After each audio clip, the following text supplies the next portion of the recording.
Hi friends, మన సౌర కుటుంబంలో ఇంకా కనుగొనని ఒక భారీ గ్రహం ఉందనే వాదన గత కొన్ని దశాబ్దాలుగా శాస్త్రవేత్తలను ఆకర్షిస్తోంది. ప్లానెట్ 9 లేదా 9వ గ్రహంగా పిలువబడే ఈ ఊహాత్మకమైన గ్రహం నిజంగానే ఉందా లేదా అనేది ఇప్పటికీ మిస్టరీయే. తాజాగా వెలుగులోనికి వచ్చిన ఒక కొత్త ఖగోళ వస్తువు ఈ మిస్టరీని పరిష్కరించకపోగా మరింత క్లిష్టతరం చేసింది. 2016లో అమెరికాలో కాలిఫోర్నియా ఇన్స్టిట్యూట్ ఆఫ్ టెక్నాలజీకి చెందిన ఖగోళ శాస్త్రవేత్తలు కాన్స్టాంటిన్ బాటిగిన్, మైక్ బ్రౌన్ ఈ ప్లానెట్ 9 సిద్ధాంతాన్ని ప్రతిపాదించారు.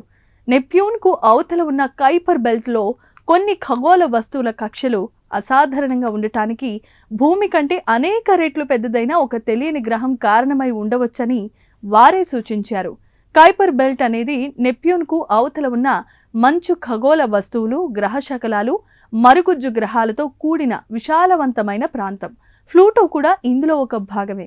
ఈ ప్రాంతంలో కొన్ని వస్తువుల కక్షలు సాధారణంగా ఊహించిన విధంగా లేకపోవడంతో వాటిపై ఏదో భారీ వస్తువు గురుత్వాకర్షణ ప్రభావం చూపిస్తోందనే అనుమానాలు సర్వత్రా వ్యక్తమయ్యాయి. అయితే ఈ ప్లానెట్ 9 సిద్ధాంతానికి మొదటి నుంచే సవాళ్లు కూడా ఎదురవుతున్నాయి. ఇంత భారీ గ్రహం నిజంగా ఉంటే ఇప్పటి వరకు ఎందుకని కనిపించలేదనే ప్రశ్నను పలువురు శాస్త్రవేత్తలు లేవనెత్తుతున్నారు. మరికొంతమంది అయితే కైపర్ బెల్ట్లో శకలాల సమూహం లేదా ఇతర కారణాల వల్ల కూడా ఈ అసాధారణమైన కక్షలు ఏర్పడి ఉండవచ్చని భావిస్తున్నారు. ఇప్పుడు జపాన్లో సుబారు టెలిస్కోప్ సహాయంతో 2023 KQ-14 అనే కొత్త ఖగోళ వస్తువును గుర్తించారు. ఇది సెడ్నాయిడ్ అనే అరుదైన వర్గానికి చెందినది. ఈ వస్తువు సూర్యుడికి అత్యంత సమీపంగా వచ్చినప్పుడు కూడా దాదాపు 71 ఆస్ట్రానామికల్ యూనిట్ల దూరంలో ఉంటుంది. అత్యంత దూరంగా వెళ్ళినప్పుడు 433 ఆస్ట్రానామికల్ యూనిట్ల వరకు చేరుతుంది.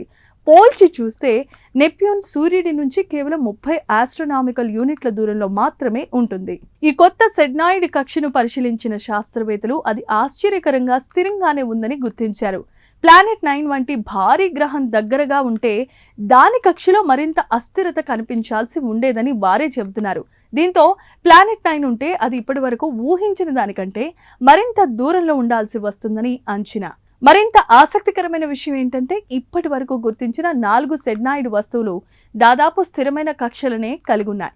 ఇది ప్లానెట్ 9 సిద్ధాంతానికి కొత్త సవాల్గా మారింది. అయితే అదే సమయంలో కైపర్ బెల్ట్ వస్తువుల అసాధారణమైన కక్షలను పూర్తి వివరించగలిగే మరో బలమైన సిద్ధాంతం కూడా ఇంకా శాస్త్రవేత్తలకు ఇప్పటి వరకు దొరకలేదు.